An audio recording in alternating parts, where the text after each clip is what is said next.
Demonze, the Cyper. Prepare for another all-nighter. On the Talk of Chicago, 1690 WVON. You know, and Michael Jordan continues to still do just unique things even in retirement.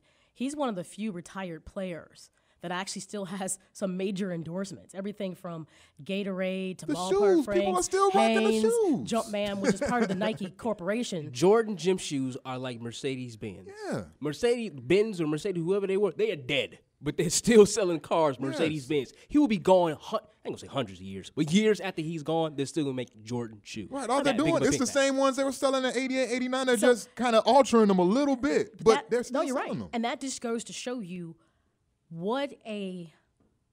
I don't know how you even would define him in marketing terms, because you can't think of that many people that have had that impact that's been retired for as long as he's been retired, and yet people still want him to come endorse their things. Plus the Jumpman brand is a spinoff from Nike, but to be able to have that type of all the other business endeavors that he has, obviously that's been his most lucrative Farqu, you can basically say he has a Midas touch. Those guys, when he touched those guys and anything with his brands, they just sell.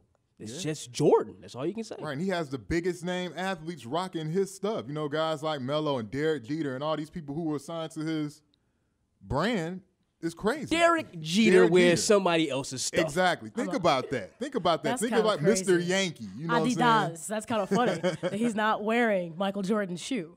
That's just not even really even think that much about it.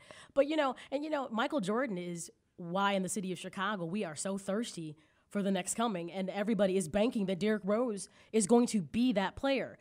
If it doesn't happen, for me, it just doesn't happen, because I just don't think you can repeat the magic that Michael created. He was just everything from Space Jam. Man, I can just tell you how much I love that movie. Oh, my God. I like the soundtrack better.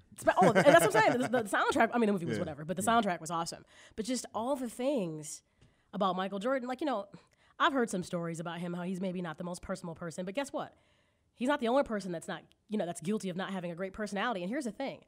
The reason maybe, I think William made the point, or maybe it was somebody else, or Jay, that he could be doing tons of things that we don't know about, because he is maybe just one of those quiet type guys that does things but doesn't ask for the notoriety to accompany whatever he's doing. I mean, that could very well be happening. I'm gonna have to research that to see if he's got any foundation things that are really impacting in Chicago or elsewhere. But at the same time, a lot of people, believe it or not, are just natural. They're not natural born leaders. He was a natural born leader on the court.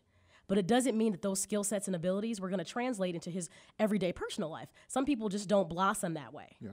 He's the reason why I'm so critical on the Bulls. I'm probably more critical on them than any other team here in Chicago. Because I grew up I'm 35. I grew up pretty much during the era I was in high school when they were winning all those titles. So I know what the Bulls look like when they win. And this crap that they're doing now with thinking they can win a title with Derrick Rose and that's it, and not having to build anything around them, to me, to Bulls fans like me, is completely unacceptable. And I won't go for them. I won't be happy with them just getting to the Eastern Conference Finals and losing to the Miami Heat every year. That's how I feel about it. Matter of fact, the whole Jordan era was when I got to experience my first riot, and my only riot in life.